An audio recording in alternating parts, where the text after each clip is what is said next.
balikan natin yung debate. Kasi dati parating sinasabi na byuda lamang daw siya ni Jessie. Hindi nga niya na-mention kahit one si Jessie.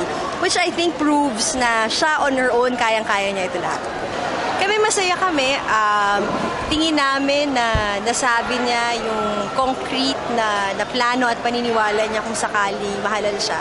Nasabi niya na yung mga pinagdaanan niya nung nasa NGO pa siya, nung nasa Public Attorney's Office pa siya, parang preparation sa hamon niya ngayon na tumakbo for Vice President. So natutuwa kami na lumabas yun.